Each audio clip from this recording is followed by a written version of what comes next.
Yep. Inside, I want to kill myself. We are on an 0-7 run over the last 2 days. After tonight was just complete bullshit. So that's how I'm going to start off this show. Horrible Sunday, 1-5. I don't even know what to tell you about that. I just don't want to do this anymore. I have never seen anything like this, man. With the slump continuing, 2 straight losses, not a good day at all. 0-4. I just have not had a good season, man. What kind of slump that I'm on, and the slump continues. I've reached a new peak, actually. I'm going to burn my Bruins hat, man. I don't know what is going on with the Bruins. March 8th, is that what it is? I don't even know. It's March 9th, I think. Who even knows, man? I don't know what day it is anymore. I don't even know what day it is anymore, man. Back with you after the worst day that I could possibly have. Back with you, as I always am. Until I die, at least. 0-2 yesterday, and yesterday did not go well for me. 0-5. The worst month that I've ever had in my 18 years doing this. I don't know what to even tell you about this anymore. Broke the slump yesterday as the slump discontinues. The slump continues. Somebody fucking kill me, please. I don't even know what I should do at this point other than potentially end it all. What's up, everybody? It's Toad back with you for Bettor Off Dead. Wednesday, September 17th. Am I right about that? I don't know. I'm like looking down. I'm like, where's the date here? Where's the clock at the bottom right of the screen here? We went 2-0 yesterday with a moneyline underdog cash as well. So how about that? We got the under on the Cubs Pirates, although Paul Skeens actually had one of his worst outings of his career, but the game still stayed under. I think he gave up maybe did he give up 3 or 4 earned runs? He only lasted like 3 2/3 or something. It was at least his shortest outing ever, but I didn't expect to rely on Pittsburgh's bullpen, but their bullpen actually did fine, and we got there. It was a 4-1 Cub win, I think, so the game stayed under the whole way, I think. I think the first 5 might have actually been a 4-run first 5 innings, so I think if you had under first 5, it probably didn't win. So interestingly, the full game wound up being the right way to go on that. Maybe a little bit lucky on that one, but sometimes you got to take the luck. And then we did get the win on Seattle in the WNBA, and they actually had to overcome a 14-point deficit in the game. I was thinking we were dead, dude, even though they were actually, I think they were winning or they were behind by like 1 point at halftime. They were right in that game. I'm like, okay. And then I think they fell way behind in the third quarter. I'm like, all right, we're done now. And then they wound up winning the game anyway. They had a nice fourth quarter comeback, which I guess was their largest comeback in franchise playoff history. Either way, I'll take it, man. We got the outright underdog win too. They were losing like a lot of that game, but yeah, an excellent comeback from them. I didn't dig into the box score yet to see if it was like misleading or anything like that, but I'm gonna take the win for now. I'm gonna bask in it. That's what we do on the show. we win, man. I'm going to give out 3 baseball plays today. I'm not going to give out anything on the WNBA today, even though I did give out plays the last 2 days. We're 1-1 in the NBA playoffs. With that moneyline cash, I think we're maybe even a little bit ahead with those 2 plays. Yeah, let's get right into it, man. Hold on a second. Wait a minute. It's like, it looks like I'm not sharing my screen. What's going on here? I don't know. Like StreamYard, there's something going on with it. Let's go to the breakdown. I got to try to figure this out. Oh, I guess it is sharing it. It looked like it wasn't sharing it, but now it looks like it is. I don't know what's going on, man. I don't know what's happening, but now I think it's fine. WNBA, of course, the playoffs continue. We have the next 2 games here. That the teams that didn't play yesterday, so these teams have had a couple of days off, which kind of makes sense as far as these teams having the extra day off, because these are the matchups that are the furthest away geographically, so that's probably why they were scheduled this way. The ones that we had yesterday were a little bit closer geographically, so Phoenix has to go to New York. Phoenix was my loser the other day. They're a much, much better home team, and they actually lost on the road, so I kind of think the series is over, man. I know Phoenix, definitely a competitive team. The Liberty, I mean, I thought they were going to struggle maybe at Phoenix. The Liberty will have to win this game, though, because I really don't think they want to have to go back to Phoenix again, because Phoenix is so much better at home. So if Phoenix is somehow able to win this game on the road and extend it to a game 3 in Phoenix, the Liberty might be up against it, man. So, I mean, it's a big game. Obviously, Phoenix are facing elimination. Liberty, I probably have to treat this like an elimination game, like I said, because I honestly am not sure that they're going to be able to win at Phoenix. And the way that they played in Phoenix this season suggests otherwise, even though I know they beat us with that play the other day. I think the Liberty will get this game, though. They're 17-5 at home. Very, very good home record. Phoenix, 12-10 on the road. So not horrible, but slightly above 500. It's a big, they have to travel far. Ad block keeps up. Dude, I absolutely hate that. It comes up sometimes on the show. Like, why the fuck do they give you that? I wonder if I can change the settings. Like, every time it updates, it, like, shocks you because you're in the middle of, like, using the... This is Firefox, at least. You're in the middle of using the window, and then it, like, pops it up. I'm like, what the fuck, dude? Anyway, yeah, so I don't even remember what I was saying. Thanks, ad block. Fuck you. Phoenix, yeah, I mean, they're having to travel to New York, so it's not an easy spot for them. If we dig into what happened in this first game, I mean, neither team actually shot really well, but Phoenix just shot terribly. So there is an argument for a zigzag here where Phoenix, because they did lose at home, there is maybe an argument that they are the team to make the adjustments here because they played so bad. And if you're the Liberty, maybe you're feeling a little bit like good about yourselves. You got that game on the road, feeling pretty good. You get to go back home. Everything worked for you in this game. Although they do have some things to still clean up, so maybe that won't be the case. They actually had a ton of turnovers, 21 turnovers. Phoenix plus 10 in turnovers and still didn't win the game. Not a great sign, but again, a lot of it is because their shooting was terrible. 32.5% from the field, 23.1% from 3. Those are statistical outliers. So I do expect Phoenix probably will shoot better, but again, it's on the road, so they're probably not going to win the turnover battle this time. And the Liberty did dominate the rebound battle with them, which is more of a predictable stat, so that might happen again. The money is coming in towards the Liberty, it looks like, even though they dropped from a 3.5-point favorite to a 2.5-point favorite. The line is about right. Like, I know yesterday I pointed out how the Seattle-Vegas line was the same as it was in the other team's venue, which made no sense to me. But the lines today basically are accounting for home court as far as I can tell.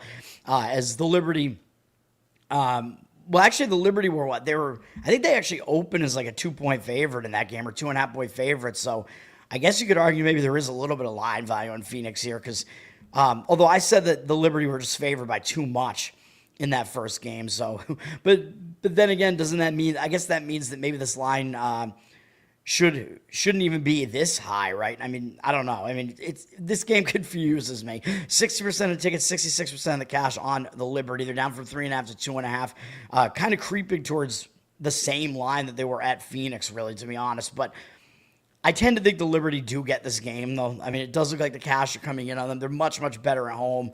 It is a difficult travel spot for Phoenix. I think in a situation like this, maybe the experience that the Liberty have gets it done here because they did win the championship last year. I mean, I know that puts a target on their back, but I think they may be able to get it done in that game. But it's definitely not one that I would want to give out a play on at all. And then Minnesota at Golden State. This is the biggest mismatch out of any of the series. And Minnesota is the best team in the league. Golden State, they're the 8th seed, and they are probably the weakest team that did make the playoffs. I think they're a new team, so it's been pretty impressive. I mean, they made the playoffs. They've been a decent team. They've been pretty decent as an underdog, but they're also without their best player, Kayla Thornton, although they were playing pretty well for a while without her. But you get into the playoffs, maybe it starts to catch up with you a little bit. But Minnesota did just beat them by 29 points in Game 1 at home. If you dig into this one, I mean, I think it was kind of a statistical anomaly. And Minnesota shot ridiculously, 51.5% from the field, 41.7% from 3. There's no way that happens again. Golden State was particularly awful, 33.9% from the field. So almost like an 18% discrepancy between the two teams' field goal percentages. I don't think that's going to happen again. Golden State also pretty bad from 3, 29% from 3. So I do think there's going to be some sort of regression here, but is it going to be enough for Golden State to win this game? I doubt it. I mean, will it be enough for them to cover? That's a different story. Maybe. I mean, Minnesota does have to go out on the road here. Golden State, decent home team, 14-8. Minnesota, same record on the road, actually. So, I mean, I would slightly lean to Golden State. I think there is room for, like, regression and progression here based on how like disparate the statistics were in that first game. You're asking Minnesota to lay a huge price, and they don't need to win this game by margin, right? Like, they just need to win this game. They're also probably figuring, like, well, even if they don't win this game, they still have a home game left, which they'll take care of business in that game if it happens. But I do expect them to win, but I would lean to Golden State to cover the spread. 78% of tickets, 81% of the cash on Minnesota. Minnesota is up from 10 to 10.5. That line makes sense because I think they were 13.5 at home, so that line does make sense. So do with that information what you will, but we won't get involved in the WNBA today. I'm scared. I'm scared to do it, man. Let's go to MLB here. I'm going to have plays on two of the bigger games, actually, and one of the games that isn't as big, but all three of them really have playoff implications. So we'll actually have plays in games that are games that kind of matter. We do have some afternoon baseball here. Some of the teams I think are traveling. After this, we have a fairly early start time with Chicago Cubs at Pittsburgh at 12:35 Eastern on MLB Network. Pittsburgh is about to potentially get swept here. They've only scored one run in the series. It's been a very low-scoring series, which luckily for us, because that was my one baseball play, the under yesterday. The Cubs, I mean, they're still fighting, although I believe – so the Brewers have clinched a playoff spot, but they have not clinched a division yet. I mean, the Cubs pretty much guaranteed they're going to be a wild card at this point, but they do have a chance to win the division, so they do have reason to still play. But Pittsburgh, you know, trying to avoid a sweep, they have the Cubs in their house right now. I think that is a motivating factor for Pittsburgh as well. So you could argue maybe that Pittsburgh actually has more motivation in this game because the Cubs have already pretty much taken care of business. I know they need to win every game, but they know they're securing the wild card. They probably don't think they're going to be able to win the division. It would be really unlikely that they do so. They do have a game. They start a series against the Reds up next, which is a team that's kind of hanging around in the wild card race still, although barely. So they may potentially overlook Pittsburgh here and start looking ahead. It's one of those games, again, I talk about this, the getaway day scenario. I talked about that with Philadelphia against Kansas City over the weekend on Sunday. When you have a good team and they're on the verge of sweeping the series and they have to fly out like later in the day and go somewhere else, it can affect them a little bit, although this is less travel than, like, Philadelphia had to travel cross country. Chicago just has to go from Pittsburgh to Cincinnati, so that's not really a big deal, but they do still have to leave, you know, pack up and travel. So it is still not the greatest spot for the Cubs here. As far as the bullpens are concerned, the Cubs do have the better of the two bullpens. Not a ton of usage yesterday, really, on either side. Cubs used a little bit more, at least as far as the number of arms that they used out of the bullpen yesterday. The Cubs on the surface look like they should have the pitching edge, but I'm not entirely sure about that. With the starting pitching with Matthew Boyd, he's had a really good season. 3.05 ERA, 1.07 whip. He is a little bit worse on the road, 3.62 ERA on the road. So a little bit more beatable on the road. What I've pointed out, though, is he's been doing a little bit worse recently, and I think he's wearing down a little bit. He's at 171 to third innings pitched this year, and he hasn't approached that since 2019 when he was back with Detroit. So he's had a lot of shorter seasons since then. He's a bit older now. So there are some concerns with Boyd here, and I think that concern is going to make its way into the playoffs too, man. So that is something to watch. Like, his strikeout rate is way down this month. He only has 4 strikeouts in 12 innings, 2 walks over 2 starts, 4.5 ERA. Gave up 4 runs last time out at home against Tampa Bay. Only had 1 strikeout in that game and 2 walks. So there are definitely concerns here. And prior to a pretty good start against Washington that he had to start September, 7 innings, 2 earned runs. He allowed 4 or more earned runs in 3 straight starts to close August. 2 of them being on the road, by the way, but one of them against San Francisco. Pitcher-friendly park, and they can't hit that well. The other one at Colorado, maybe you give him a pass for that because it's Coors Field, tough environment to pitch in, but I worry about Boyd a little bit. His numbers are decent against Pittsburgh, although not as good as you would think. I mean, obviously, in this game, Pittsburgh has the lesser offense. It's, like, not even close. Although, again, the Cubs' offense has been struggling a bit recently. Boyd has 50 at-bats against Pittsburgh. 14-6 strikeout walk ratio is not that good. 240 batting average is pretty low, but a 761 OPS is a bit high, although both home runs that he's allowed are from McCutchen. So you could argue that when one guy does the damage like that, he can pitch around them. But I'm more worried about him maybe wearing down a little bit, so his recent form isn't that good. He's going up against Johan Oviedo for Pittsburgh, who's got good numbers this year, 2.81 ERA, 1.17 whip. He's good at home, 2.45 ERA at home, and he's the much more fresh pitcher because he only started pitching in August this year, so he's the way more fresh pitcher, man. So if you're looking at something like that as far as I think that does matter at this point in the season, even though I don't think Oviedo's as good as his numbers look. This month he's walked 3 guys in each outing. He's actually walked 3 in his last 3 outings. 1.69 ERA this month. I mean, that's good. He's gone at least 5 innings of both starts, allowed only 2 earned runs combined, but a 9-6 strikeout walk ratio. That's not really going to cut it. That's too many walks. His numbers against the Cubs are also not good. In 59 at-bats, 8.8 strikeout walk ratio is pretty ugly, really ugly. 305 batting average, 812 OPS allowed. So you got to worry a little bit about Oviedo here. The money is coming in on the Pittsburgh side. Overall, I would probably actually agree with it. 88% of tickets, 80% of the cash now on the Cubs.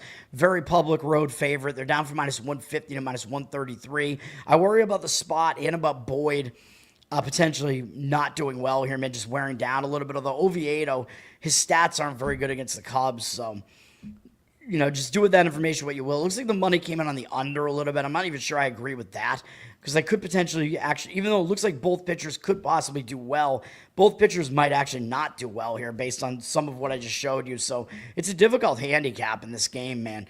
54% of tickets and cash on the under. The money, the total did drop from 8 to 8 juice to the under. I still think the better way to look at this is to play the Pittsburgh side and maybe even include the bullpens because their bullpen isn't really that much worse, and they're a little bit less used than the Cubs, I guess, but you could go first 5 innings on it too if you just want to fade Boyd and think that maybe he is actually indeed wearing down. It's a bad spot for the Cubs, though, so in a spot play like that, sometimes I will look to go full game on that. So, the spot plus the what the money is doing here kind of clinches it for me as far as where I lean in that game. Curtis, what's up, man? Good morning as well. Thanks for hanging out, man. So, that's probably too much analysis on that game, but there you go. Cincinnati at St. Louis. We know Cincinnati is still in the wild card hunt, which I did have the standings up because last couple weeks of the season, you kind of want to bring the standings up just to make sure you know what's going on, especially in the wild card race here. I don't even want to look at what is happening with the Red Sox right now, but Cincinnati, they're still right there, man. It's actually crazy that in the wild card race in the National League, it's arranged exactly by run differential. The entire wild card race is by run differential right now. It's all in order, man. It makes my autism feel really good, and that's not the case in the American League, where it's like, what the fuck is Cleveland doing here at minus 29? I told you they're not good. Yes, and the Red Sox have a ridiculous run differential. They have the 3rd best in baseball. Actually, they might have the either 4th best or maybe 5th best because we're only looking at wild card here, but Milwaukee does have the best, I think. But anyway, then Dodgers, Philly, and Toronto are kind of all in that mix too. I don't think Detroit is actually as high as some of those other teams. Anyway, whatever. Cincinnati, they're in the wild card race. St. Louis, they're out of it, even though they are kind of here. Like, they're only 4.5 games back, but I've been just saying the whole time, I think they consider themselves to be out of it. I've been saying that about Arizona, and Arizona is right behind the Mets because the Mets have been tanking so bad. It's just insane, dude. But St. Louis, I don't think there's a whole lot left in the tank for St. Louis, to be honest. Their offense has been miserable for a while now. Cincinnati has the better offense. St. Louis does generally have the better bullpen of the two. And they're pretty rested, so St. Louis does have a bullpen edge here. Cincinnati fairly well rested as well, though, but the worst of the two bullpens. I do think Cincinnati has the better starter on the mound here. And looking at what's happened in these series, by the way, they've split the first 2 games. We got Cincinnati right in game 1. That was one of my plays on the show. And then Cincinnati got shut out yesterday, so that might piss off Cincinnati a little bit more as well. And again, I think they are having to play with motivation here because they're still in the wild card race. Brady Singer is pitching for Cincinnati. Decent season for him, 3.94 ERA, 1.24 whip. He's worse on the road, though, even though his home stadium is more hitter-friendly.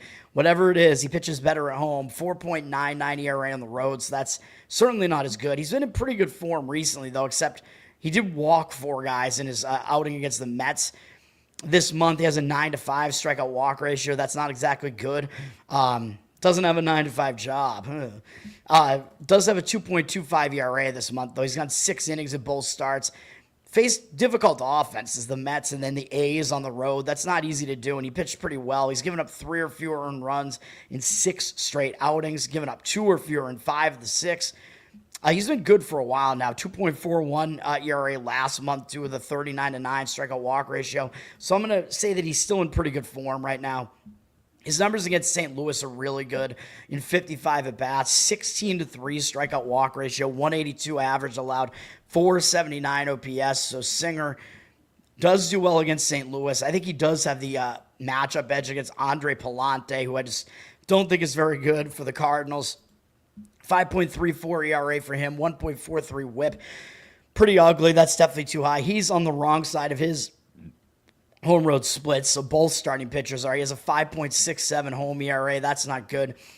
He's been okay this month, kind of. He's given up 2 earned runs in both starts. Did face Milwaukee last time out, went at least 5 innings in both of them. Actually, that's the case in his last 3 starts, including one against Cincinnati on the road, but he walked 4 guys in that outing, which isn't exactly great. Held them to 2 earned runs, but they scored some unearned runs there. This month, he has a 3-5 strikeout walk ratio. I mean, that is bad. 4.91 ERA, still not really that good. He was bad last month as well. 8.67 ERA, really bad. 25-15 strikeout walk ratio, still not good. So overall, he's not in good form. His numbers are not bad against Cincinnati, though. In 131 at-bats, 29-15 strikeout walk ratio is not really good, but, I mean, it's definitely not. But 221 batting average allowed, 630 OPS. So his numbers are not, they're not really bad against Cincinnati by any means. Cincinnati is a public side, 89% of tickets. They do have 94% of the cash on them as well. The money line in Cincinnati up from -110 to -115. So it looks like maybe the money is joining the public on that one on Cincinnati. I wouldn't disagree with it. If you want to go with Cincinnati, I would probably go first 5 innings. You might have to pay a little bit more for that, but I think the edge that they have in this game, I think, is the starting pitching matchup for the most part. So I don't really trust their bullpen. So that is the way that I look at that game. Don't really have a feeling on the total, though. I mean, I suppose maybe you could argue towards an under in the game. Even full game, because I don't know either bullpen. I don't think either bullpen is necessarily terrible. I mean, St. Louis is certainly not. 85% of tickets, 93% of the cash on the over, though. Total did drop from 9 to 8.5 juice to the under, which is a fairly significant move off of a key number there. So I think if you do like under, you're fading the public there, and I don't really think that money percentage is actually correct. So again, just putting all the information out there. Baltimore at the White Sox. The White Sox continue to not be able to beat Baltimore, and Baltimore has won the first 2 games of the series. Now, they won by 1 run yesterday. They've won, I don't even know at this point, like maybe 10 of their last 11 games against the White Sox. I believe they have a series against the Yankees up next, though, which is very annoying for me because as a Red Sox fan, I don't want the Yankees to have a series against a bad team. Although Baltimore will probably show up for it, which is why I'm talking about it right now. That starts tomorrow, so after Baltimore's dominated the White Sox like this recently, even though I know yesterday's game was close, it is possible they just take the White Sox a little bit lightly in this game and maybe overlook them looking ahead to this Yankees series tomorrow, because Baltimore really doesn't have a whole lot left to play for. And, you know, a Yankees series at home is bigger than a series against the White Sox, which you already won. And they're going to probably fly out tonight, I guess, because they're playing an afternoon game here. So I think Baltimore may be a little bit distracted coming into this one. The White Sox do have the better of the 2 bullpens, even though both bullpens are not good. Baltimore, kind of a thin bullpen. And I don't mean that they're all underweight. The White Sox have used more of their bullpen, so maybe that evens the bullpens out a little bit. I mean, I don't really like either bullpen, obviously.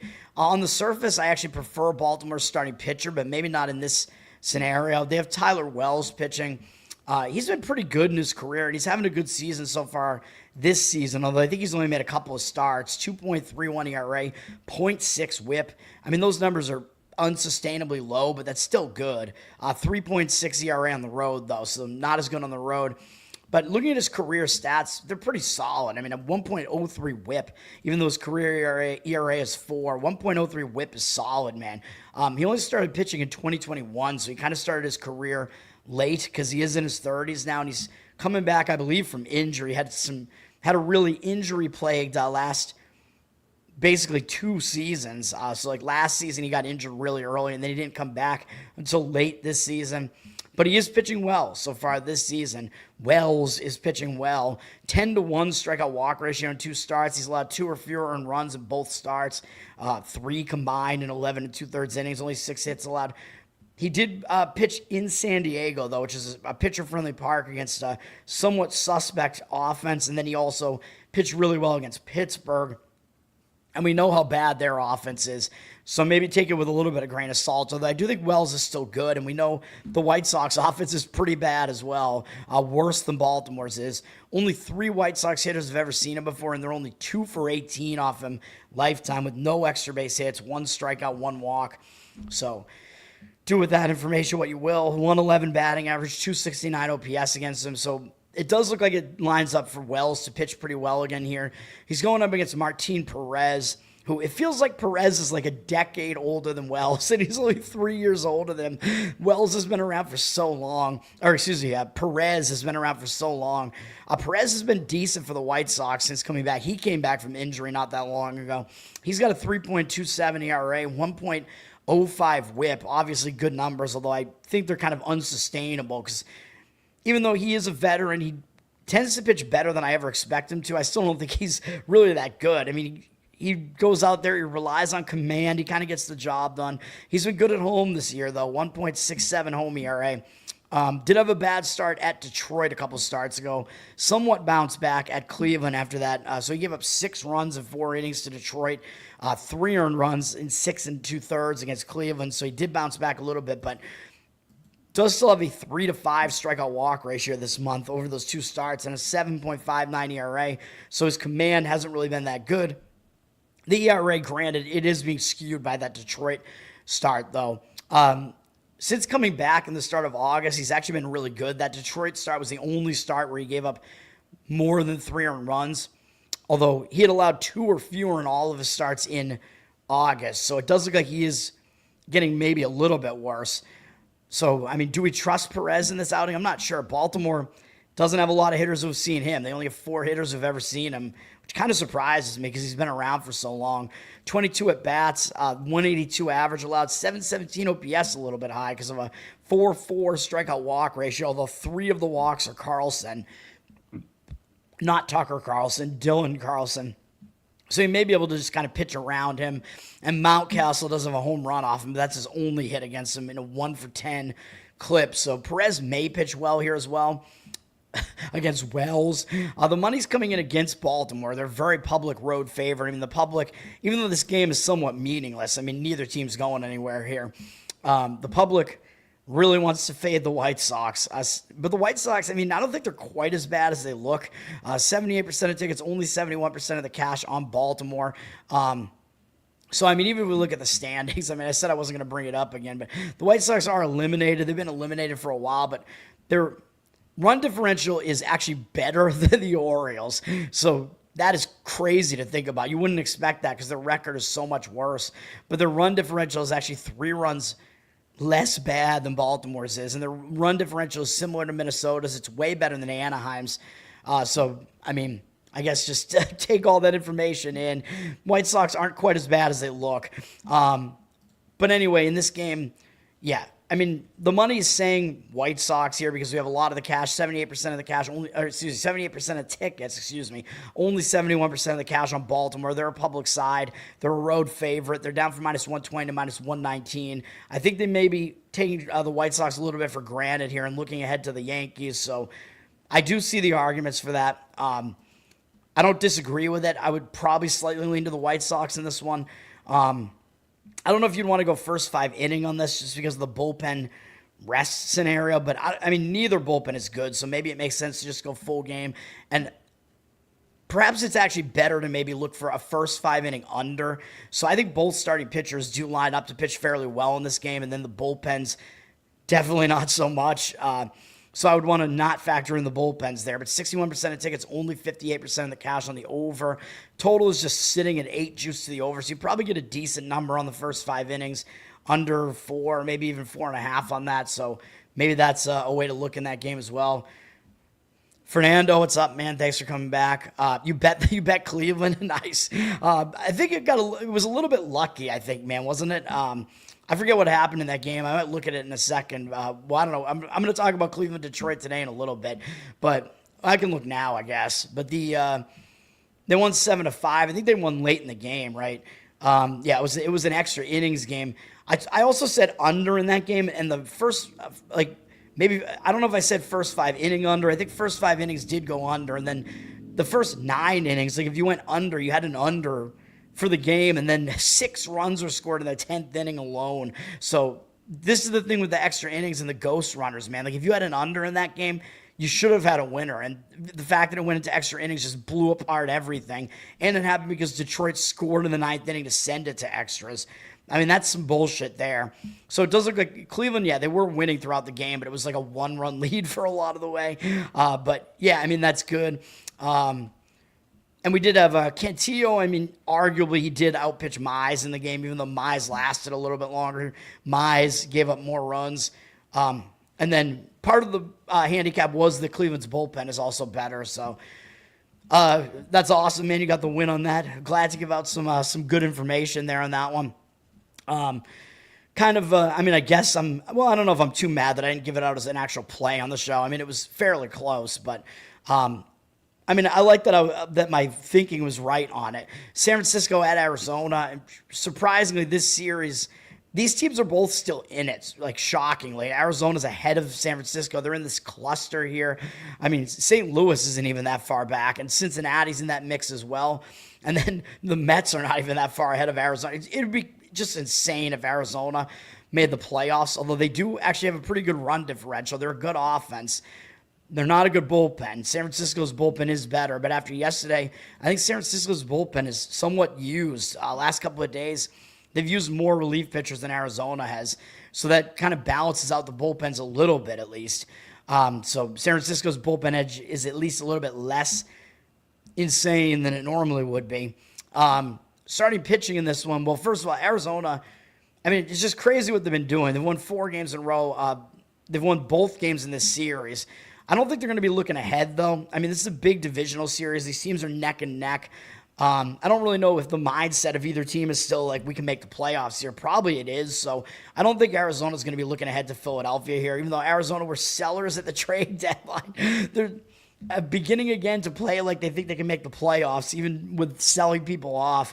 So, I mean, I think both teams will still show up for this game. And I know Arizona plays Philly, the Dodgers, and San Diego to close the season. So that doesn't look too good, although the first 2 of those series are at home, but that is difficult for Arizona down the stretch. So I'm going to guess that they're probably not going to make the playoffs because that is a difficult schedule at the end there. As far as the starting pitching is concerned, Justin Verlander is pitching for the Giants. He's got his ERA down below 4 now. So, I mean, he's doing okay. I mean, especially considering how old he is. 3.94 ERA, 1.37 WHIP is not exactly good, though. He is worse on the road, 4.53 road ERA. This is a difficult stadium to pitch in. But he's been fairly good. His last 4 starts, he's allowed 2 or fewer earned runs with 2 shutouts in the mix there, too. His team has won 3 of the 4. His strikeout rate is obviously not what it once was. I mean, he's too old, so I think he's trying to rely on more of like his command now and whatever. He does have 4 walks, which were all in the last start against the Dodgers this month, but he still held them to 1 earned run. So even though his strikeout walk ratio is not very good here this month, he is still pitching all right. So I would say he's in decent form right now.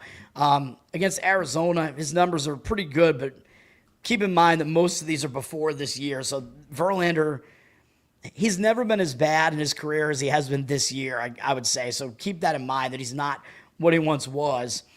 61 at bats against Arizona, 13-4 strikeout walk ratio, 230 average allowed, 649 OPS. I mean, maybe he will still come out and pitch decently in this game. That is certainly possible. He is going up against Brandon Pfaadt, who does not have good numbers this year. 5.31 ERA. Hey, the fart jokes are always funny, man. We never grow up. 5.31 ERA for him, 1.4 whip on the season. Not good numbers. He's a better pitcher than that, though, man. Like, I don't know why he's been this bad this season. He's actually still been good at home, though. 3.5 ERA. And what's really, really crazy is that he's allowed 3 home runs at home and 21 on the road, and he's pitched fewer innings on the road, too. I mean, that disparity is probably the most insane thing that I've ever seen. I mean, it's unbelievable. And Arizona, they're a pretty home run conducive ballpark, so I just don't even understand it. Do we have multiple Arizona pitchers cheating at home? Is that what's going on here? I don't really know. Pfaadt this month does have a 9-1 strikeout walk ratio, 2 starts. That's pretty good. He had a really good start at home against the Red Sox. My Red Sox held him to 1 earned run, 7 strikeouts, no walks in 6 innings, 6 hits allowed, but his other 3 starts surrounding that were all pretty bad. Gave up 4 earned runs or more in all of them. Didn't go 5 innings in any of them, but they were against Milwaukee and the Dodgers and then Minnesota. Minnesota, not a good offense. But all 3 of those are on the road. So, like, looking at his recent home starts, they've all been, like, pretty good. He's so much better at home. It's crazy. It's like he's a different pitcher. I don't know, man. Interesting. His numbers are not good against the Giants, though. In 41 at bats, 9-5 strikeout walk ratio, 317 average, 1,001 OPS. Those are not good numbers. So Verlander does actually have the better specific matchup numbers against these bats. You could kind of argue that Verlander is actually in the better form, too. I mean, I don't really want to fade Pfaadt at home, though. It seems like he's got something going on where he pitches way better at home. Arizona is down from -110 to -107 on the money line. 55% of tickets, 73% of the cash on the Giants. So the money seems to be coming in on the Giants side as a bit of an underdog there. Yeah, I mean, I don't really have feelings on the total at all. I think the side is more interesting in that game. Again, difficult game to read for me, at least. We will see what happens in that game. Atlanta at Washington.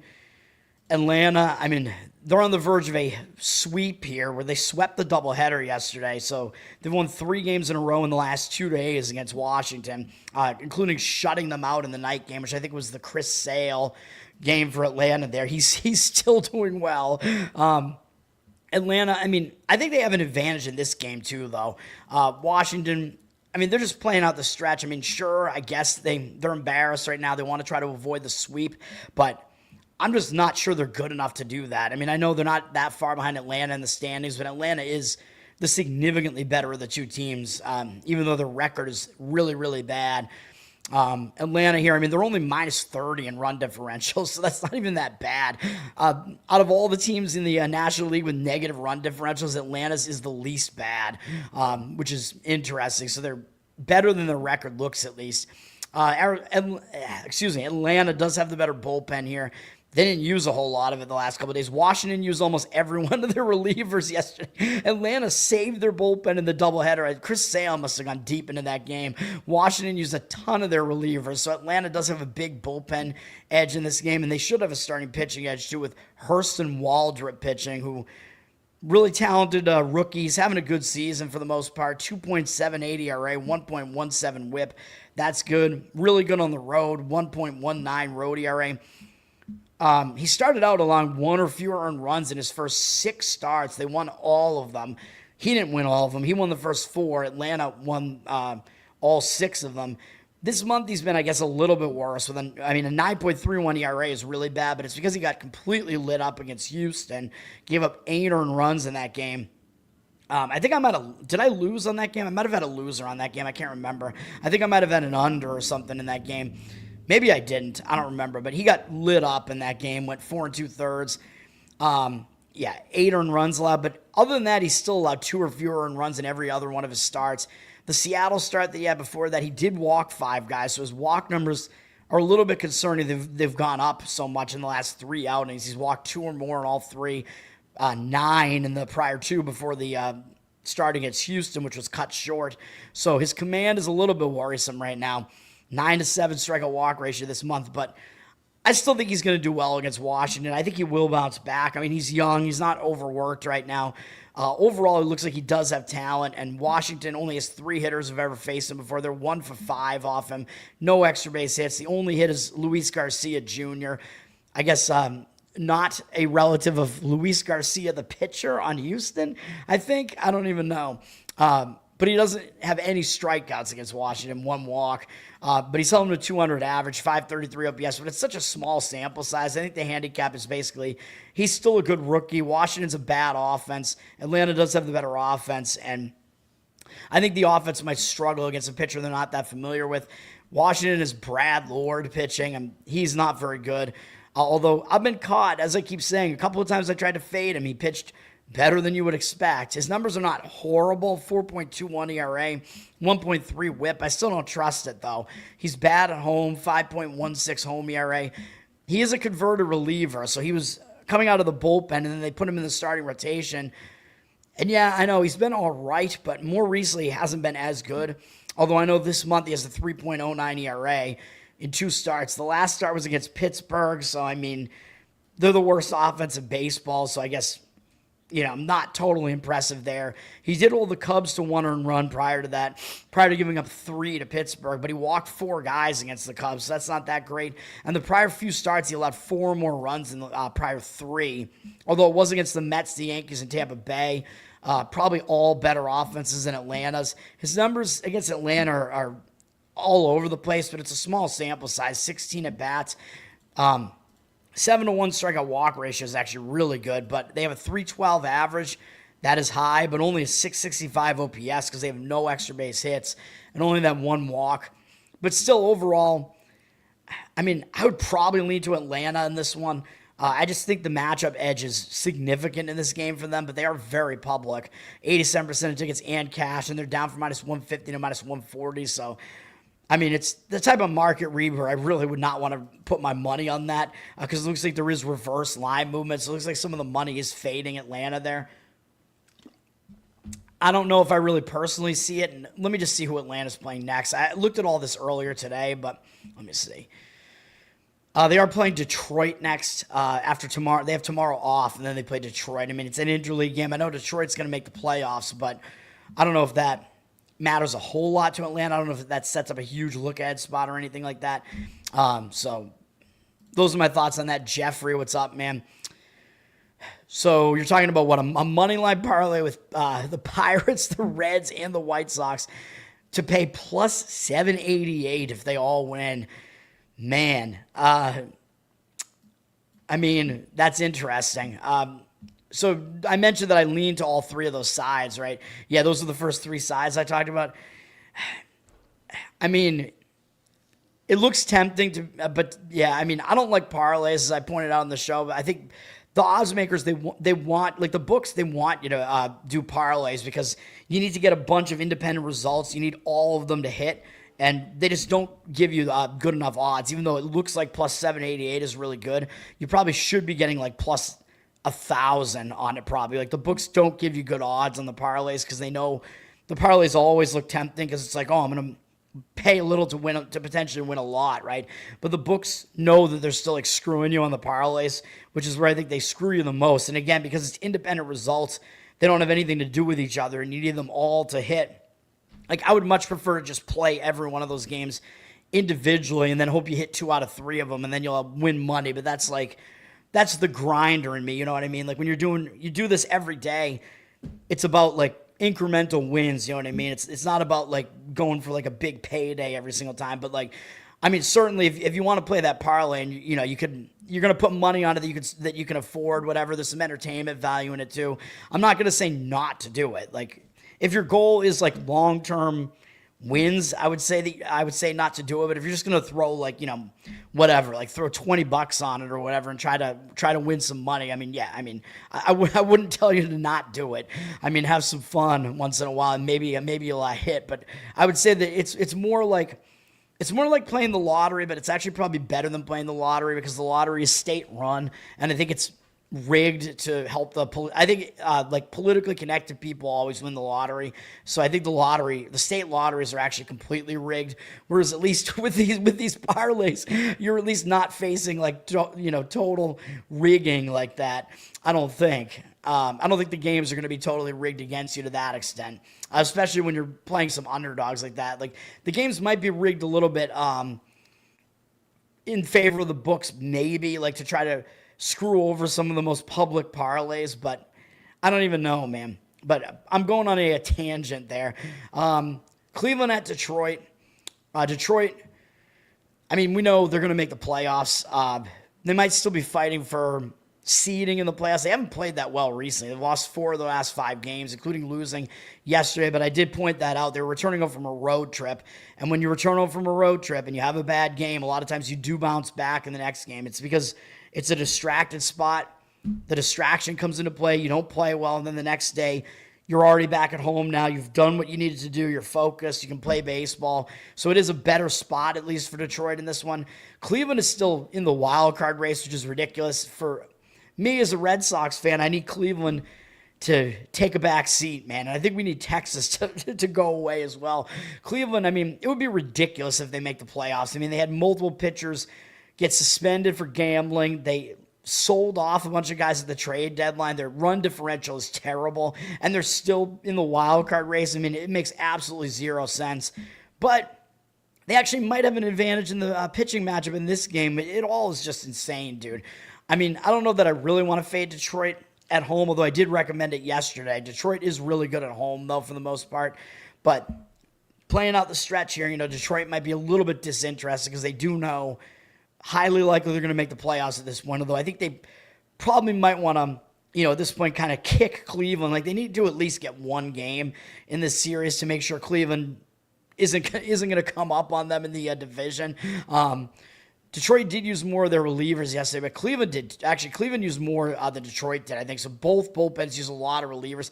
Cleveland actually used every reliever that's pitched over the last few days. I'm sure they have more guys in their bullpen than that, but they used all their best bullpen arms yesterday.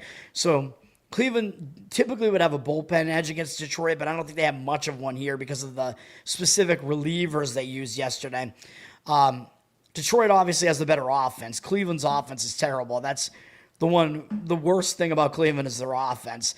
Gavin Williams is pitching for Cleveland. He's not bad. 3.16 ERA, really good. 1.29 whip, not as good. So his ERA probably should be a little bit higher, but he's been decent. 3.33 ERA on the road, so a little bit worse on the road.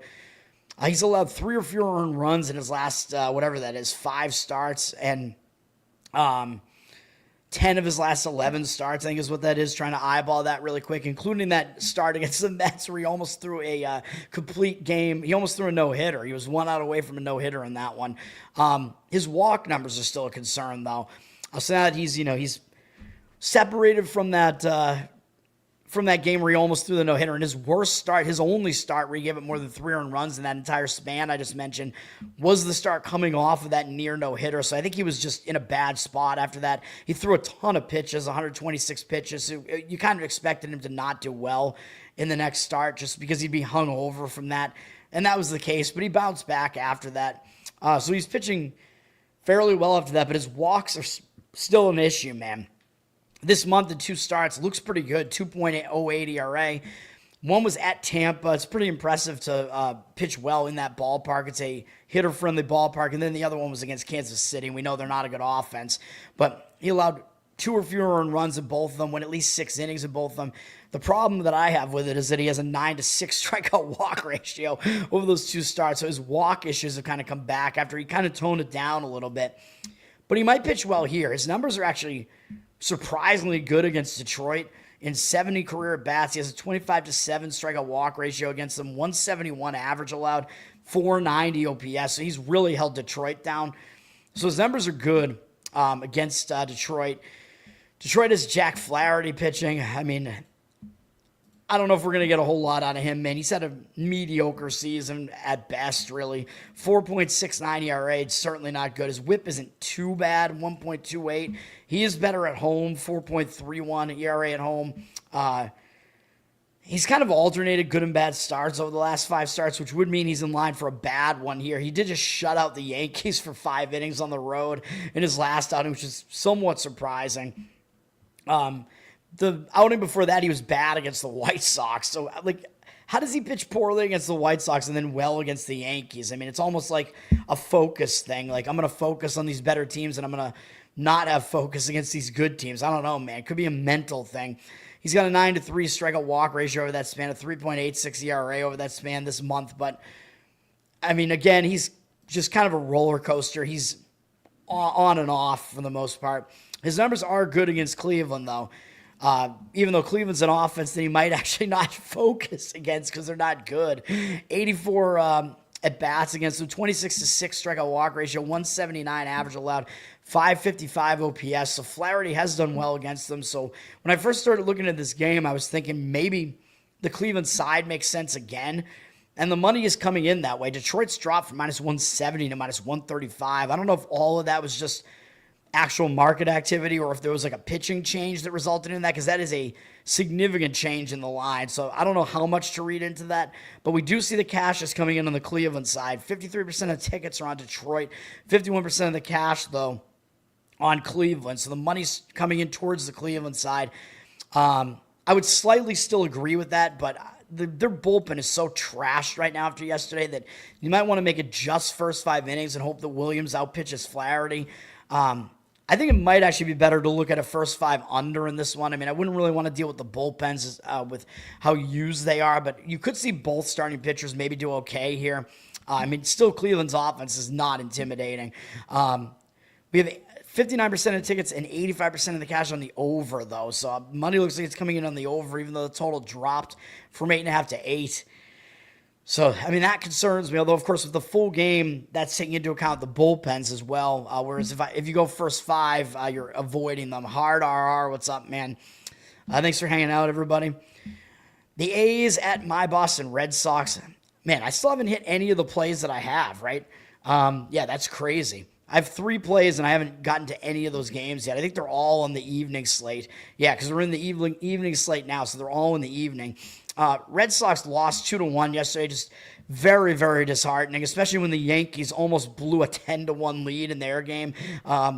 Red Sox had a 1-0 lead for a lot in their game. Connolly early, he looks like the real deal, man. He's pitched twice against the A's now. As I pointed out yesterday, he pitched against the A's. His first 2 starts of his major league career had to be against the same team, and he pitched well in both of them. So the fact that the A's are familiar with him didn't matter, and he still had a ton of strikeouts. So I think that guy's the real deal, man. I am happy about that.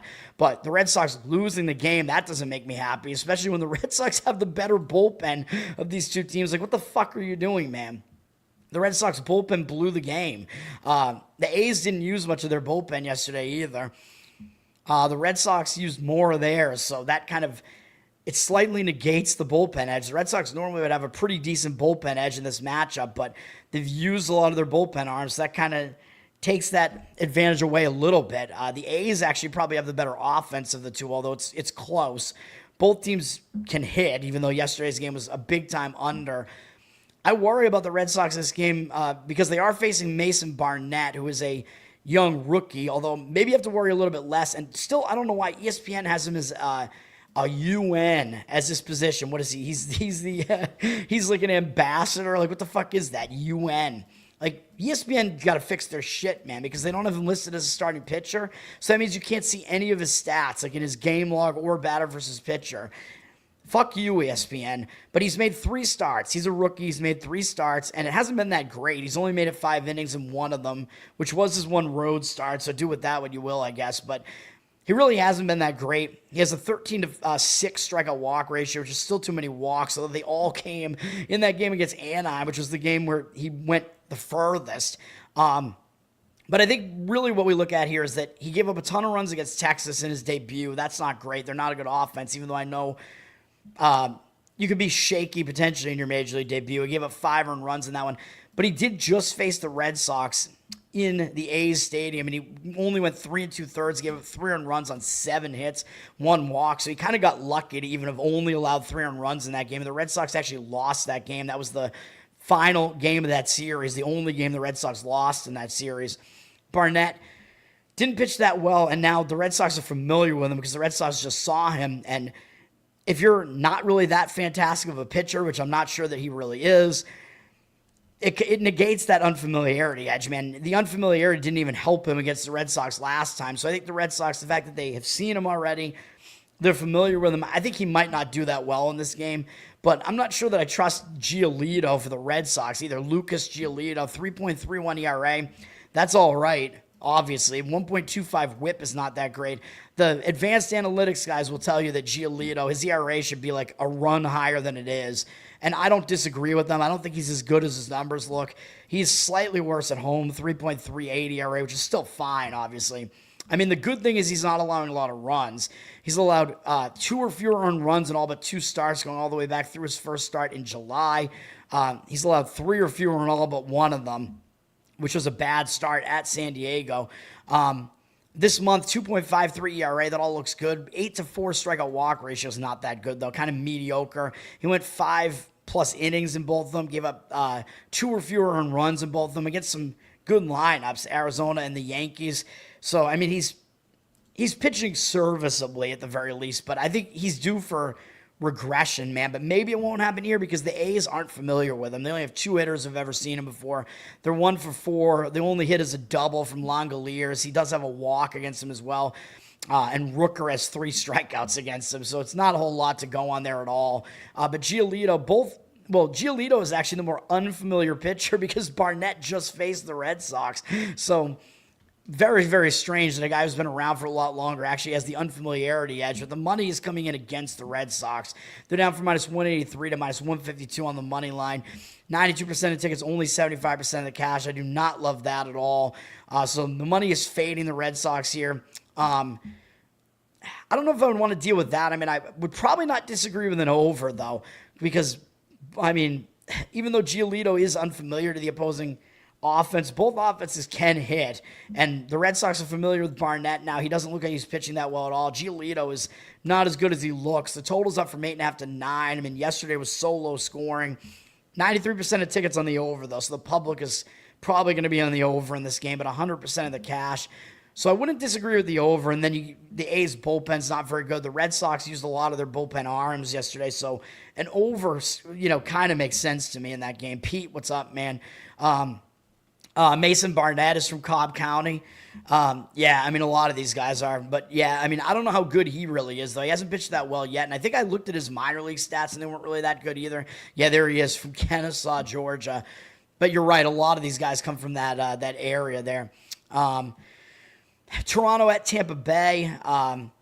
Toronto, I mean, they got a decent lead in the AL East right now, man. 5-game lead. It's pretty likely they're going to wind up winning the division now because they've reeled off 6 wins in a row. But that does mean that maybe they'll take Tampa a little bit more lightly here, although I think they do play them tomorrow too. They do. It's a 4-game series, but Toronto has taken the first 2 games of the series, both by 1 run. So Tampa's been hanging in this series, and, as I pointed out, Tampa, their run differential is not bad. They're one of the only teams that's not in the wild card. They're the only team not in the wild card race with a run differential that's positive at all, and it's plus 47. So the Rays, I mean, they've had a difficult schedule. They've had some bad breaks, but the Rays definitely better than the record looks. So that's definitely something to keep in mind here. I think they have a bullpen edge here in this game too, as Toronto, their bullpen's been off and on recently, but they used a lot of their relievers yesterday. So, and Tampa has the better bullpen generally. Tampa used fewer of their relief pitchers yesterday. So I think Tampa has a bullpen advantage in this game. Toronto definitely has the better offense, although I know they're without Bichette now, but their offense is still potent, one of the better offenses in all of baseball. So they do have that edge. Kevin Gausman is pitching for Toronto, and he's definitely in good form right now. He's got a 3.44 ERA, 1 whip. He's been better, as the season has gone on. He's getting better, as Toronto needs to win these games. He keeps pitching better. His ERA is almost exactly the same, both home and away. He's gone 7 or more innings in his last 3 outings now, allowing 1 or fewer runs in all of them. And they were against all contending teams: Milwaukee, Yankees, Houston. Houston is the worst offense of the 3. Had 22 strikeouts to 2 walks over that span, so he's in great form right now. He is coming off a complete game shutout against Houston, though, so is it possible that he maybe takes a little bit of a step back here against Tampa? I think it is, even though I'm not really sure I want to fade a pitcher that's pitching this well right now, but 3 pretty big games in a row, especially the Yankees one and the Houston one fairly big as well. He might have a little bit of a setback in this one, man. And he's pitching at Tampa Bay's ballpark, and I don't think he's ever pitched in this park before, at least not in a major league game. And they play in Steinbrenner Field, the Yankees' spring training stadium, so that could be a little bit difficult to adjust to. Although I know, Gausman, he's pitched in the Bronx, like he just pitched there, so the stadium's not that much different from that. And he did pitch well there, so maybe it won't be that much of a concern. But he did pitch against Tampa once this year. It was at home, and he didn't do well. 5 2/3, gave up 6 earned runs on 10 hits, 3 bombs, 6 strikeouts, no walks was fine, but Tampa did get to him in that game. Overall against Tampa, his numbers are not that good, although it's not a huge sample. Most of it was from that start. 37 at-bats, 10-1 strikeout walk ratio is obviously good, but 351 average allowed, 1,098 OPS. So Tampa is a team that can hit Gausman. And Tampa's going to be going with Ian Seymour, who does have good numbers this year. 3.16 ERA, 1.13 whip. He's worse in this stadium, although, again, it's a difficult stadium to pitch in. It's hitter-friendly. 4.97 ERA here in this stadium. He was coming out of the bullpen for a lot of the season, and then they moved him into the starting rotation with mixed results. I mean, some of the runs he's allowed were unearned. He had 2 starts in a row where he allowed a bunch of unearned runs, so it really wasn't his fault. This month he has a 3.86 ERA in 2 starts. He doesn't go too deep. Like, you're probably going to get at most 5 innings out of him. He did go 5 1/3 last time against the White Sox. They're a bad lineup, though. So those 2 starts this month were both against bad offenses. White Sox, Cleveland. His last 4 starts, which are all pretty good, were all against weak lineups. Cleveland twice, actually, the White Sox and Washington. He did allow 2 or fewer earned runs in all 4 of those. Racked up a decent amount of strikeouts, although this month, 10 strikeouts to 4 walks. His walk rate went up a little bit. But he is facing Toronto. Toronto is a better offense than those teams that he faced prior to this. But Toronto's never seen him before. So Seymour, it is possible he has an edge here, man, when he's in the game because he's unfamiliar to Toronto. Given that in the situation, I might have a slight lean to Tampa Bay in this game, to be honest, man. Toronto is public, 87% of tickets, so it looks like the money is also joining the public there, 92% of the cash. Toronto's up for -118 and -125. Not really sure I agree with it. And I think Tampa does have the bullpen advantage in this game, too. So I think you could argue they have a pitching edge all around here. I just am not sure that I want Seymour when he's facing an offense that's better than most that he's faced, and Gausman really just in form right now. So I would worry about it a little bit, but I think I would probably slightly lean to Tampa. San Diego and the Mets, I'm going to give out a play on that one. Anaheim and Milwaukee. It's possible that Milwaukee doesn't totally pay attention here. They beat Anaheim 9-2 yesterday. Milwaukee clinched a playoff spot, so they might be feeling a little bit high on themselves here, although they do have Chicago, the Cubs, not too far behind them in the division.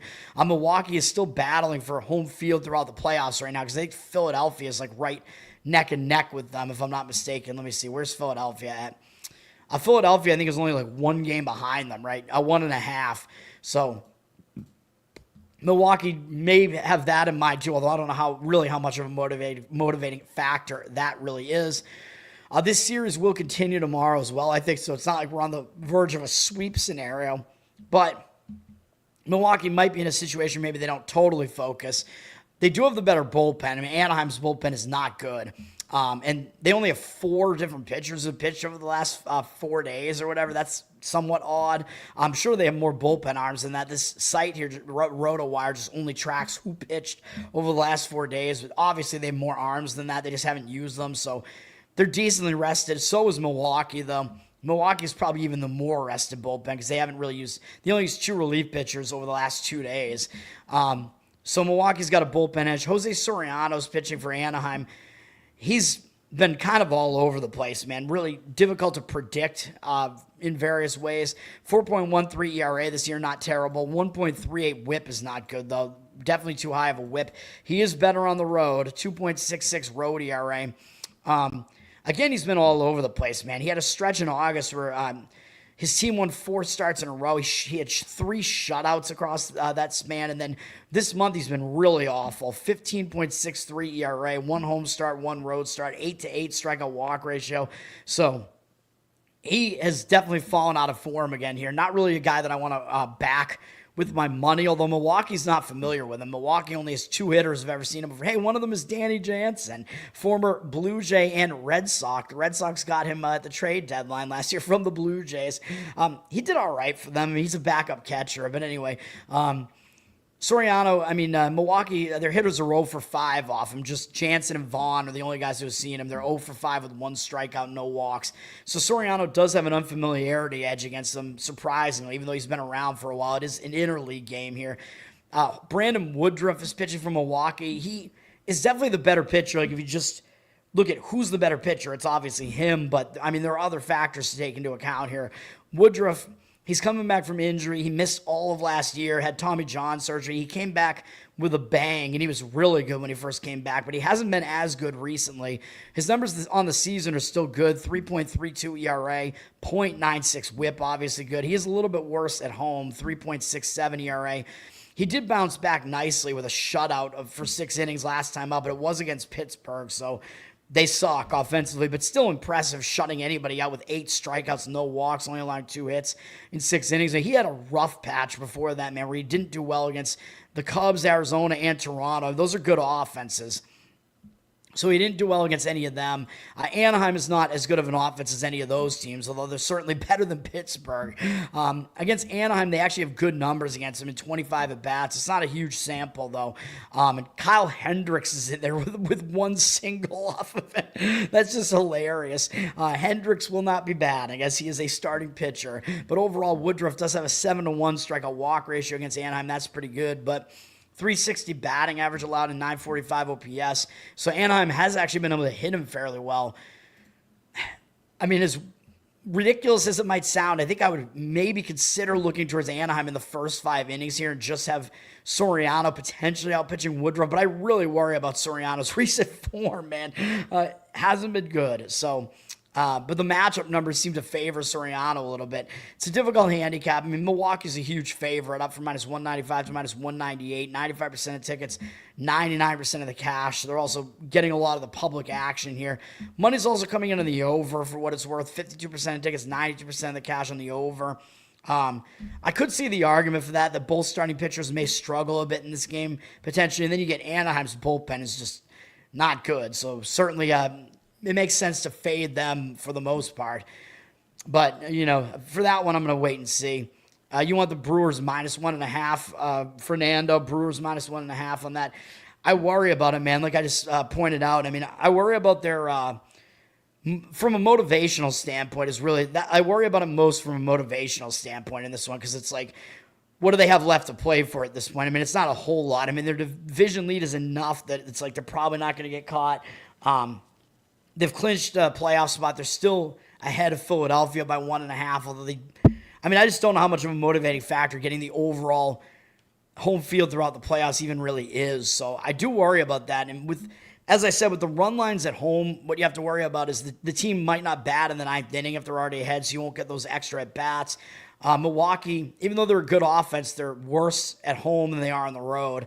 So something to keep in mind, although they are still the better offense than Anaheim. Thank you for reminding me. I did have to point that out as well. Pete, you want to buy the over. How much do you have to pay for that, though? I recommend not buying to an over. Like, I would only buy, off of a... to get on or off of a key number is the only way that I would buy it. And I would probably only do it if you're paying -120 or less for it. Like, I recommend having a lot of different books. I mean, I don't know where you are exactly, but I recommend having as many books available as possible so you can try to find the best number, which with these MLB totals, it definitely matters. So you can find some differences there and like how things are juiced and whatever. So you can use that to find a better number in most cases. Saab, what's up, man? You want to play the Giants today? Can't go against the Dodgers again in a 5-game losing streak, getting swept by Arizona. Yeah, I did mention that. I talked about that a little while ago. So, I mean, if you go back, I don't recommend going back now because I will give out the best bets soon. But if you want to go back after I'm done here, I did talk about that game. I don't necessarily disagree with the Giants in that game. For me, it's a little bit of a difficult handicap, though. Oh, Pete, you're talking about like getting a cheaper price on it to buy. So you're talking about getting instead of over 9, or instead of over. Wait, what are you doing here? You're going over the 8.5 instead of over what? Like over 8. You're going to plus 120. Yeah, I mean maybe that makes sense because, I mean there's almost no difference between 8 and 8.5. So I mean if you're if you're gonna get a little bit of extra, like if it's gonna be a little bit cheaper to do that, maybe that does make sense. 8.5 is kind of in no man's land. Yeah, I mean that probably makes sense. Like if it's gonna go over 8, it's highly likely it's gonna go over 8.5. It's not one of the key numbers. The key numbers are all the odd numbers in baseball because they break the tie. Although it's still possible that it lands 8, but it's less likely than when it lands 7 or 9. Yankees at Minnesota. The Yankees, as I pointed out, did get the win yesterday, and I'm not happy about that. I did say that the Yankees had a starting pitching edge early in the game, which they did, and then their bullpen stinks and almost blew it again. Yankees had a 10-1 lead in that game, and they held on for a 10-9 win. Man. Yeah, I'm not happy about it, obviously. Both of these bullpens stink. Minnesota, I mean, a lot of usage from their bullpen last couple of days. Yankees a little bit less, so the Yankees actually have the slightly better of these two bullpens, although better is relative. Yankees probably have the better starting pitcher in this one. They do have the better offense. I mean, that's not even close. Probably the better starting pitcher with Luis Gil, although there are definitely some drawbacks to him. He's got a 2.83 ERA. Obviously, that's good. 1.4 whip, though. I mean, he's really wild, man. Like, he's the epitome of a guy who comes out and he's really difficult to hit. He doesn't give up a lot of hits, but he is really wild, and he walks a ton of guys, and I still think that's not totally sustainable. Like, he's bailing himself out with a lot of strikeouts and whatever, but you can't keep putting that many guys on base, man. So I think Gil's ERA should definitely be higher than it is. He does have a 3.6 ERA on the road, so he's not as good on the road. This month he's been really good as far as his ERA, 0.75 ERA, 6 innings in each start. He's only allowed 3 hits total. He just no-hit the Red Sox for 6 innings, and they took him out because he was in the 90s pitch-wise. But he walked 4 guys. So again, even though he has a 0.75 ERA and he's only allowed 1 earned run this month against Toronto and the Red Sox, 2 big divisional foes, he has 5 strikeouts and 8 walks, so his strikeout rate isn't even high right now. I don't know how he's getting away with this, man. I really don't. That walk number is just ridiculously high. He's had 4 more walks in 4 of his last 5 starts. I mean, you can't keep doing that and not giving up runs. I'm sorry. It can't happen. But he might not do bad in this game because Minnesota's offense isn't good. They only have 8 at-bats across 3 different batters against Gil. That's what Minnesota has against him. They only have a 250 batting average, 1,025 OPS off him, 1 strikeout, 2 walks. Buxton does have a home run off him, but I'm not really expecting Gil to actually do that badly in this one, though. His walk numbers, I think, are going to catch up to him at some point. He's going up against Taj Bradley, who Minnesota picked up from Tampa at the trade deadline. Bradley, I mean, he's still young. He could potentially turn this thing around. His season hasn't been that bad, 4.88 ERA, 1.3 whip, and of course, you know his numbers are going to be a bit skewed from pitching in that Tampa Bay stadium all year, so his home ERA is 5.29, but that was when he was with Tampa. I mean, it's not as bad as that with Minnesota. He's made 2 starts here. He's got 5 innings in each of them and allowing 5 earned runs total. I mean, that's still not great, but it's not horrible. He's had 2 good starts and 2 bad starts basically with Minnesota so far. He has not faced the Yankees since joining Minnesota, but of course, the Yankees are no stranger to him, and he's no stranger to facing the Yankees because he was on Tampa. He was in their division. So yes, that means the Yankees are very familiar with him. It should mean they hit him well, right? Well, actually, they don't. In 56 at-bats, 12-9 strikeout walk ratio, that's certainly too many walks. I mean, that's a concern, although 4 of them are Aaron Judge, so he probably pitches around him. 232 batting average allowed, 660 OPS. So Bradley actually, even though the Yankees are pretty familiar with him, he's pitched fairly well against them in the past, so he might actually not do that badly in this game. So it's an interesting one, man. I think it's a case where, I mean, it's almost always a case where you're going to have to pay too much to get the Yankees, and the Yankees have really plummeted on the money line, down from minus 170 to minus 145. They're very public, 89% of tickets, only 70% of the cash on them. So money's coming in against the Yankees here. if you're going to go with Minnesota, I would say you should do it in the first 5 innings. Just go with Minnesota to maybe potentially keep this game close in the first 5 innings. You'd probably go money line with it and hope that it's a tied game. A tied game or a Minnesota lead at the end of the first 5. And then, just pray for that, I guess, because Minnesota, I don't trust Minnesota's bullpen, even though I know the Yankees bullpen is constantly imploding, but it's like, which one of these bullpens is going to be the worst one today? I mean, that's kind of what you have to figure out. I wouldn't want to deal with it, but maybe there is a chance. I mean, it's a decent price, I guess, on Minnesota as the underdog, although you've lost some of that value there because the Yankees were a bigger favorite. But if you wanted to do Minnesota, I would probably do it first 5 innings in that one and hope that you at least get a push out of it with the game being tied after the first 5. So, yeah, the 8.5 versus the 8 on that total. You want that game to get to 4. Right. If the game's 4-4, then you're guaranteed to go over the 8 because obviously somebody has to score a run to win the game. Yeah, that's why the odd numbers are key because when it's tied like that, somebody has to score to win the game. Seattle at Kansas City. I'm going to give out a play on that one, actually, so I'll wait on that. Texas at Houston. Big series. Houston's won the first 2 games of the series, man. So Texas, it's looking a little bit dire for Texas right now, man, because they're behind in the wild card race now. I think they actually might be behind Cleveland, which is really crazy if that's the case. So my Boston Red Sox have to worry about Texas and Cleveland being fairly close to them. So bit of an issue. Although Cleveland stinks, but the one thing in common with both of those teams is their offenses both stink, Cleveland and Texas. But Texas is actually not that bad of a team. Their pitching is legitimately good, and they do have a positive run differential, unlike Cleveland. Texas is going to show up, though, for this game, man. I mean, Houston has beaten them the first 2 games. Texas is not really as bad as they looked in those first. I mean, they didn't even look bad. They were both pretty close games, really. Houston's still trying to win these games, too. I mean, even though they're ahead of Texas now by a decent amount, they still got to worry about Seattle. Houston's trying to win the division, although it looks like Houston pretty much is going to be guaranteed a wild card spot, at least at this point, with those wins. But they still are in the wild card hunt as well, so they still have to worry about that too. Because I think the top wild card spot, I think, is the Yankees by like a multiple games now. So Houston does still have to worry about the wild card race. So both teams will show up here. Texas has the better bullpen.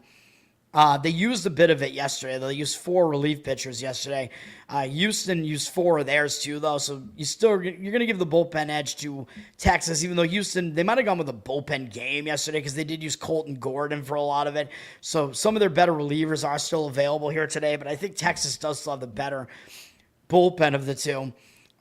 Texas probably has the advantage in the starting pitching matchup as well with Jacob deGrom pitching. I mean, he's been an elite pitcher throughout his career, and he's still almost elite this year, even though he's old. 2.82 ERA, 0.92 whip.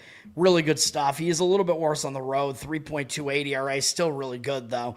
He's allowed 3 or fewer earned runs in every start, going all the way back to his first start in August. He's in good form again right now. This month, 10-2 strikeout walk ratio. Can't complain about that. Facing Houston and the Mets, but it does mean he did just face Houston. Houston got to him for 3 earned runs in 5 1/3 innings, so he wasn't great in that start, but he was okay. He got no run support. I think that was the game where Texas's bullpen completely imploded in that game because I think that was the game where I had an under in that game, and it was trending under until their bullpen totally blew it. Like, Texas's good bullpen blew that game. Come on, man. Blew the under in that game, I mean. But he did have an 8-2 strikeout walk ratio, so that was still decent. I mean, obviously, Houston's still familiar with him anyway because he's in their division now, and he's been around for a while. Houston has 85 at-bats against him. He's done well against them. A ridiculous 26-3 strikeout walk ratio against them. Although, granted, this is in the past. DeGrom's a little bit less of a strikeout pitcher now than he used to be, but he's still going out there and doing it, man. He's held him to a 212 batting average and 674 OPS. I do still expect him to pitch well in this game. His numbers are pretty good against Houston. Houston's going to go with Christian Javier here. Javier, probably a bit of the more fresh pitcher because he's coming back from injury. He hasn't pitched that much this year. His numbers aren't great, though. 4.78 ERA, 1.29 whip. He is better at home, 3.44 ERA at home so far. It's a pretty small sample size so far, though.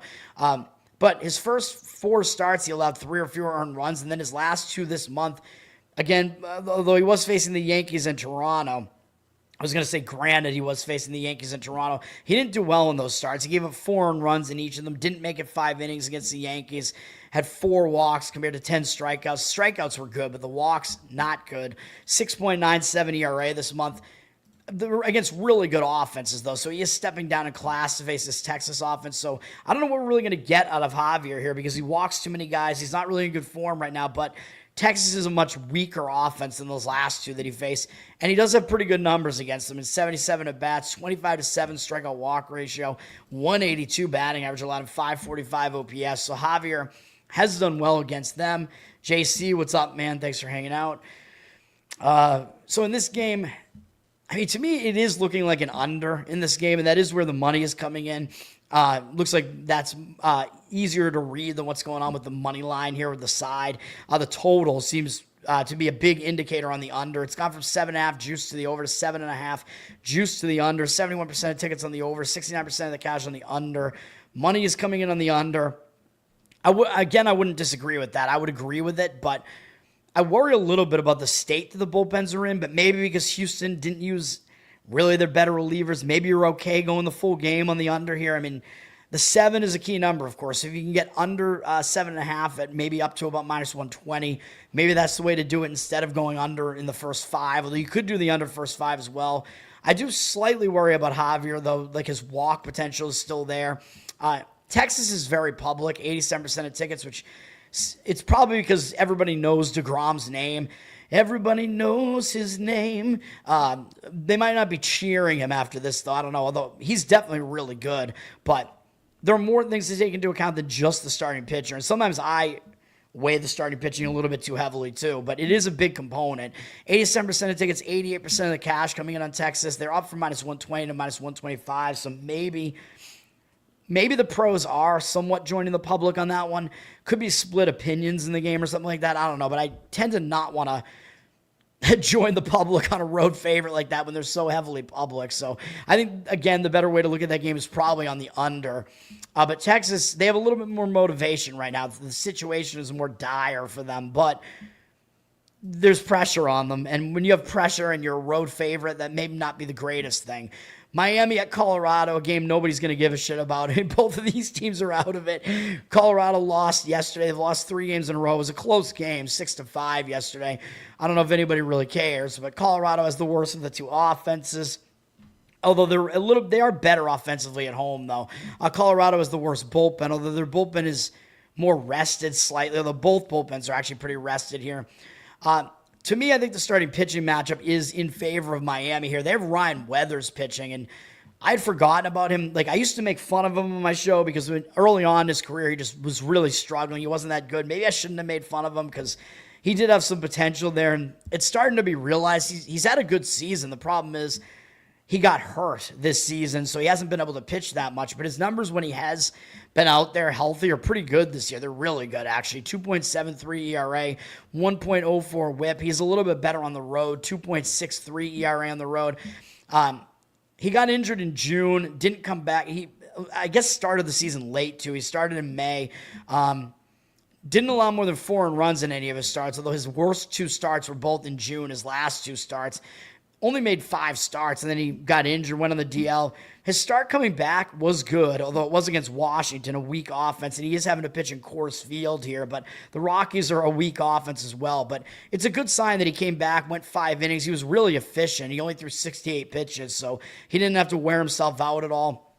They kind of are easing him back in, and he still was able to go 5 innings against Washington, 4 strikeouts, no walks. I mean, if you're not walking anybody, you're going to tend to be more efficient because you're not having to waste more pitches, and you're not putting as many guys on base. And he gave up 5 hits in the game. Against Colorado, they don't have a big sample size against him, 12 at-bats. Only 1 extra base hit from Tyler Freeman. 2 strikeouts, no walks. That's a double, by the way, from Freeman. 250 batting average, 583 OPS. So he has good numbers in a limited sample size against Colorado. I do expect he'll do well here. Colorado's got McCade Brown pitching. He's a young pitcher for Colorado, one of their prospects. But it seems like all these young guys, they bring it to the rotation, they just all struggle, man. It's like they can't pitch at Coors Field. It's just a bad environment. Brown hasn't been good, even though he is a looming mound presence, and he could be good. But, I mean, Colorado is an environment where you just don't even know how good these pitchers are because they just don't pitch well there. 9.88 ERA for him, 2.12 whip. I mean, really bad. 14.29 ERA at home again. Not helping his case that he's been pitching in this stadium. Really, really bad. He's only made 4 starts so far, but again, it's not been good. Hasn't got 5 innings in any of them. He's allowed, multiple runs in any of them. His last start against San Diego was not that bad. It was at San Diego, though, a very pitcher-friendly park. He at least held them to 2 earned runs, and his team was at least in the game, but I'm not sure we're going to get a whole lot out of him, but Miami's not that talented of an offense, and they've never seen him before, of course, because he is a rookie, but that hasn't really helped him out so far. So Weathers, I mean, I do think is the more trustworthy pitcher, but if you like Miami, they're very public. I mean, the public, even though I don't think they're really coming in on this game for the most part, I don't think it's going to be a heavily bet game. Nobody gives a shit about this game, but it looks like the public who are betting it, they just want to fade Colorado because they suck, and probably they see Weathers as the way better ERA, but Weathers, I mean, he is the better pitcher right now and the more trustworthy. 96% of the tickets, 97% of the cash on Miami. Very public. They've gone down from -155 to -151 on the money line, so maybe some slight movement against Weathers and against Miami, I should say. But, I mean, I would lean to the Miami side, I think. I think they do have the edge all around in this game. Even though it does look like it's the public side, you're probably laying a bit too much of a price on it. The money's coming in on the under. That's like the bigger indicator in the markets is the under here. Total down from 10.5 to 10.5 juice to the over to 10.5. 65% of tickets on the over, 92% of the cash on the under. Don't really know if I agree with that necessarily either. I mean, it is possible that Brown does pitch a little bit better against a weaker offense here.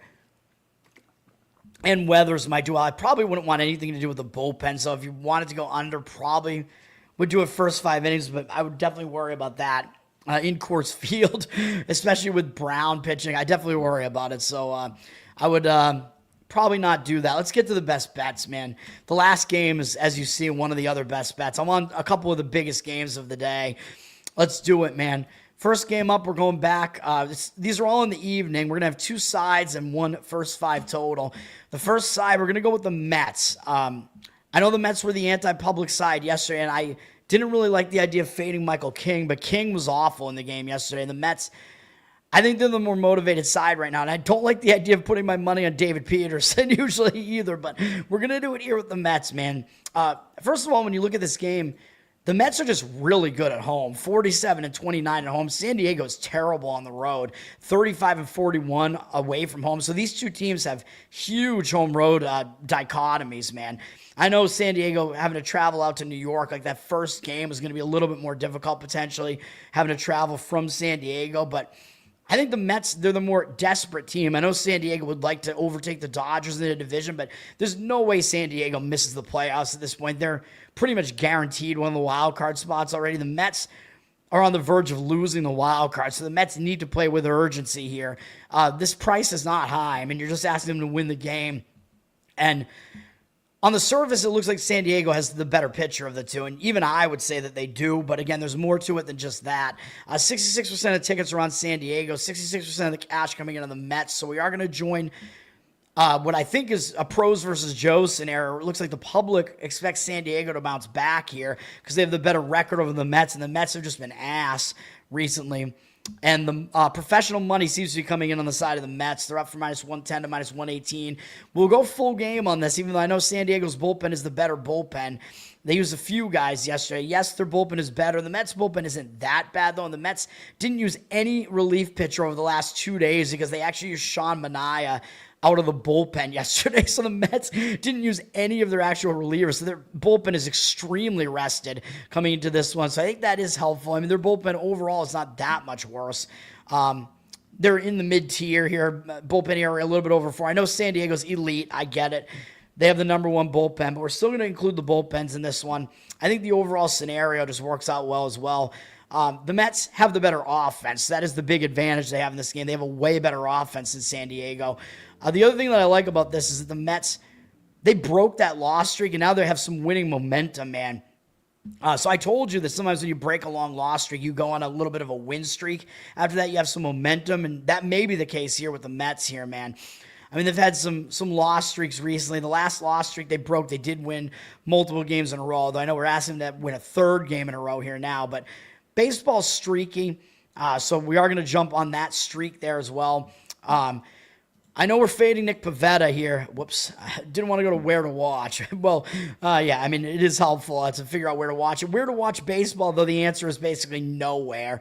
As you can see here, there are a few games, a couple of games on MLB Network. Cleveland, Detroit on Fox Sports. Yankees, Minnesota on Prime for whatever reason.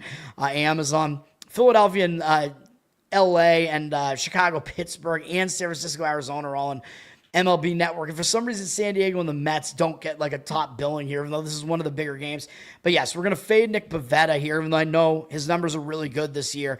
2.73 ERA, 0.95 whip. I get it. He's really good. He is way better at home, though. Really good in that San Diego ballpark. On the road, he's at least more beatable. 3.41 road ERA, which I know is still good. I know he's in good form right now. He's allowed 2 or fewer earned runs in 6 straight outings. I get it. He's coming off shutting out Cincinnati. 13-3 strikeout walk ratio this month. I know. 1.38 ERA this month. His other start was in Coors Field. That's all good stuff. Sure, I get it. He did do well against the Dodgers not too long ago. That was one of the better offenses that he faced recently. But for the most part, he's been facing somewhat weaker offenses. He did face the Red Sox in there, and the Red Sox got to him for 5 earned runs. So, there was at least one offense in there that did get to him. He's facing the Mets here, and the Mets have really good numbers against him. So that was kind of what sold me, what kind of clinched it for me was the matchup numbers here. He doesn't do well against the Mets. In 88 career at-bats, 22-12 strikeout walk ratio. That's ugly. It's a lot of walks. 318 batting average, 997 OPS. They've hit him for some power, 6 home runs in there. Mullins, 2 home runs and 10 for 31 off him with the most at-bats against him. So these Met hitters do pretty well against Pivetta. So his numbers are not good there. And we're looking at David Peterson. I know I don't really like David Peterson. I mean, nothing personal, but I just don't think he's that good. 3.77 ERA. His ERA always looks good, and he's never as good as that. And the advanced analytics guys are always over this. Like, Peterson is not this good, and he keeps putting up like a decent ERA. And I think it's just because he has a really extreme ground ball rate for the most part. So he gets out of all these jams by inducing double plays and shit. Because his whip is not very good. 1.32. He doesn't have significant home road splits. He's pretty much the same home and away.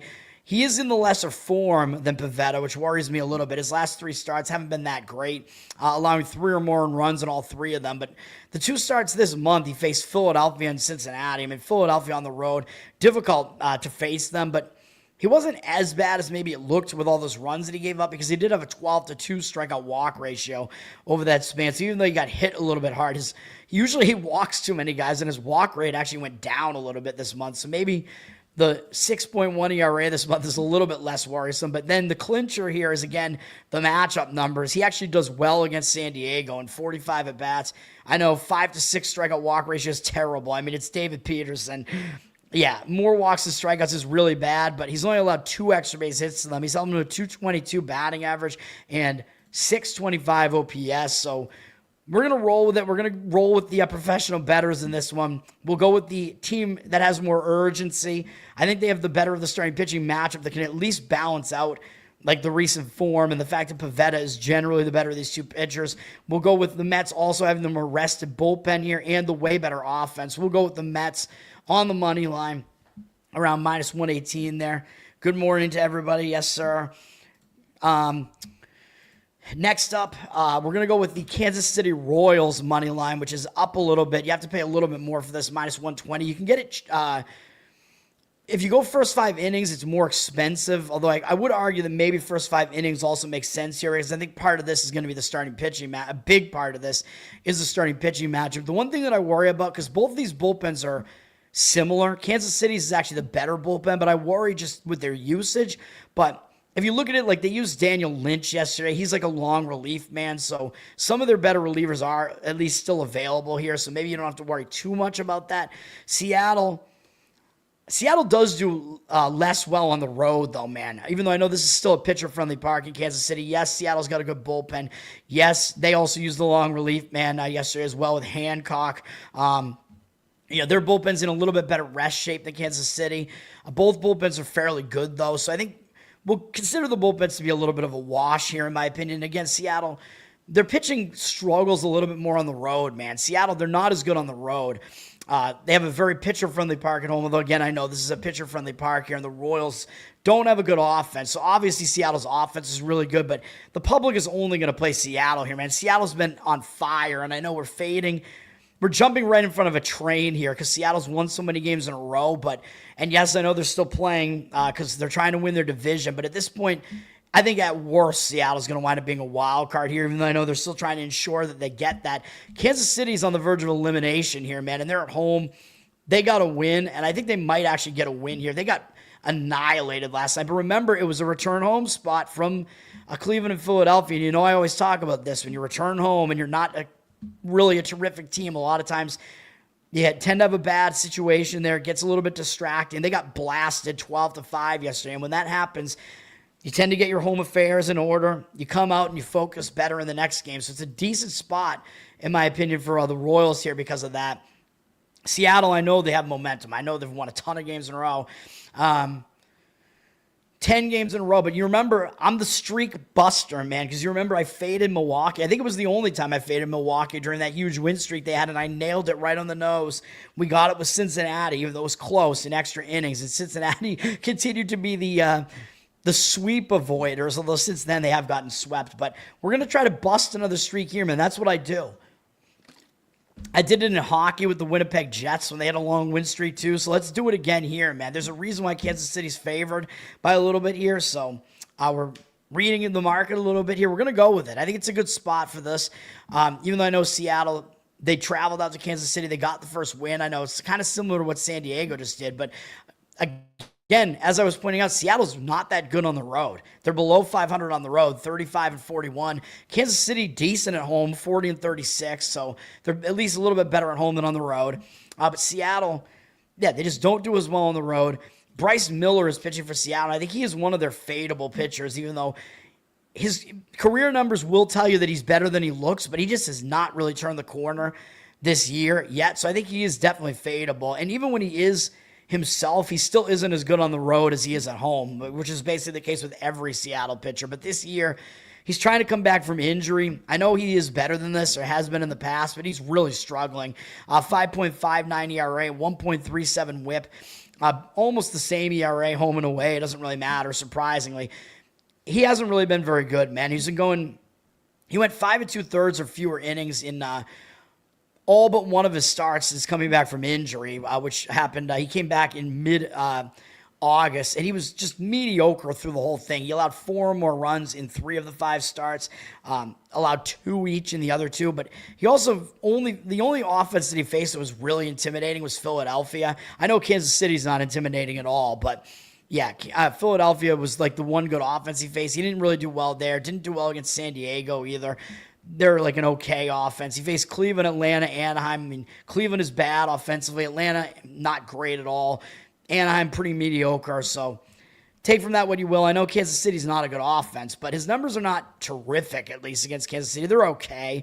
In 36 at-bats, 9-4 strikeout walk ratio is not that good. 278 batting average allowed, 628 OPS. So I know he doesn't get rocked or anything by Kansas City. Obviously, Kansas City very weak offensively, but that's part of the reason why the public is just all over Seattle, as I already pointed out. But I think they should be able to get to Miller a little bit here. And remember, a lot of those numbers were when Miller was pitching better, too, and he's not really pitching that well right now. But the other part of the reason why I like this is Cole Reagans is coming back for Kansas City, man. And I like this. I consider him to be an experienced pitcher at this point. He's got a few years experience now, and he's coming back from the injured list. And I like to point this out, man. When a pitcher that isn't like a ridiculously young guy, isn't a totally inexperienced guy, and I don't think he is, I consider him to be kind of approaching veteran territory, at least the fact that he's gone like 3-4 years in the majors now. When these guys like this come back from injury, I like to go on them, man, because I think they're ready to go. They're pumped up, especially they're trying to help their team maybe even get to the playoffs here. And Reagans was basically the Royals' ace, if you remember. Like, I think people may have forgotten about him. He was the best pitcher in their staff, like last year and whatever. He was really good. So his numbers, the fact that they're not that good this year, his numbers are deceiving. 5.18 ERA. I know that looks bad. 1.29 whip is not great, but it does indicate that his ERA should be better. And if you look at his career numbers, they're way better than that. 3.69 ERA, 1.2 whip overall, and that includes this year. His whip was below 1.2 in the last 3 seasons. So Reagan, since he's been on Kansas City, he's been really good. So I think he's ready to come back. He's going to be pumped. I think the team is going to be pumped to have their ace back. So I think it's a good situation here, man, to have Reagans coming out there. And I looked at what he did in AAA because, sometimes I don't do that with these guys that are coming back because I just kind of expect them to be ready because they have major league experience. Like an ace like this, like this guy should be ready. But I just checked to make sure. In AAA, he pretty much dominated. He didn't pitch much, but he had like a ridiculously high strikeout rate when he was in AAA in his rehab. It was so many strikeouts that I did like a double take on it. I think he had like 2 per inning almost, basically. It was a small sample size though, and he had only 1 or 2 walks maybe. I think in his ERA was, like in the ones, and he had a .5 whip. So I'm like, all right, this guy's ready to come back. So we're going to go with Reagans here in this one, man. And Reagans up against Seattle here. We can look at that real quick. Let's take a look here.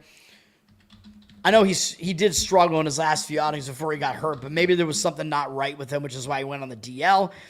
I know his numbers against Seattle are actually worse than Miller's are against Kansas City. I get it, but if you look into this a little bit further, it's not as bad as it looks. It's a small sample size, 24 at-bats. I know the 292 average, 750 OPS doesn't look that great.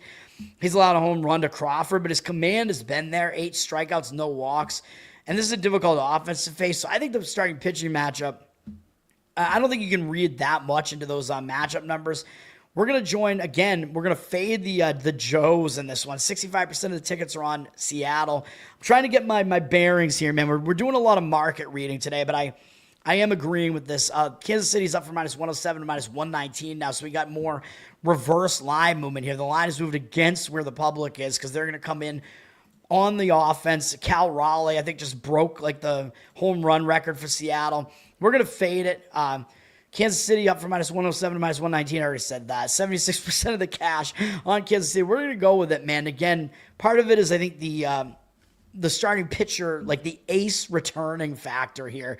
Not ace that we're familiar with on Twitter. That wouldn't be good. Don't want to see any more of him, but we're going to go with Cole Reagans in this one, man. We'll go with Kansas City on the money line.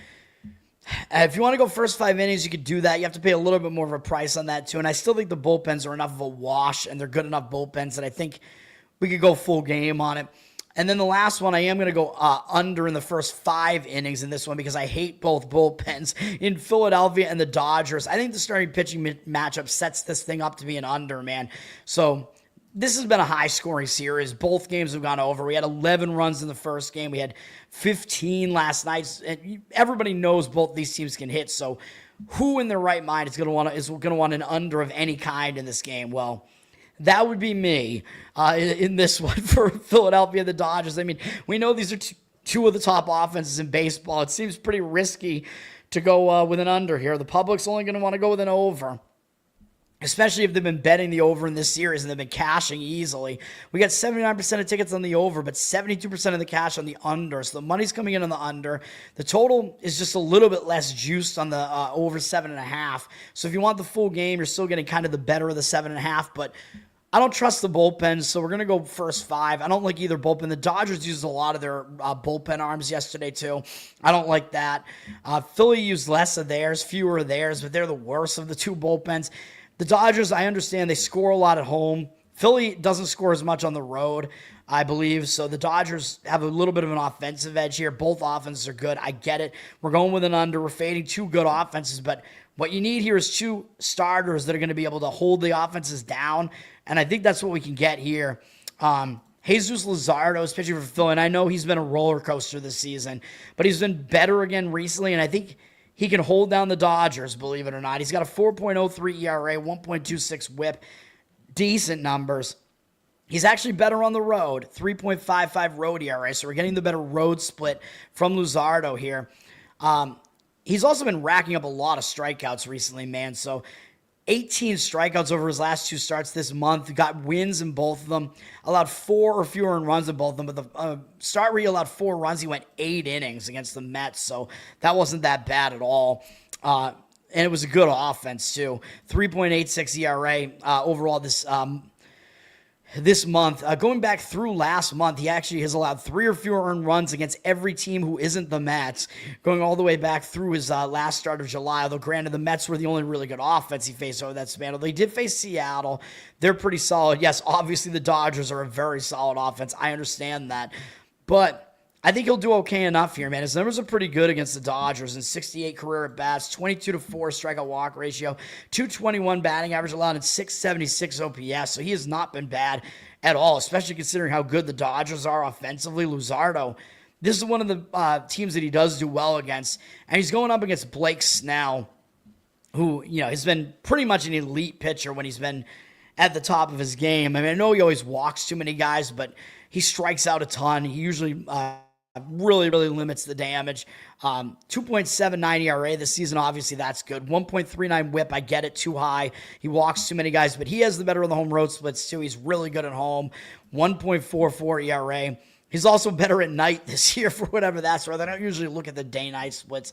2.35 night ERA. He had double-digit strikeouts in his last outing too. He shut out Colorado for 6 innings. I know they're a terrible offense, but he's pretty much in form right now. 17-5 strikeout walk ratio this month. I know he gave up 5 earned runs against Pittsburgh. I guess a little bit alarming, but maybe he just wasn't focused. I mean, I don't know. I don't know how to explain that one really. But he bounced back nicely with that start against Colorado, so I'm not ready to say he's in bad form or anything. 4.09 ERA this month.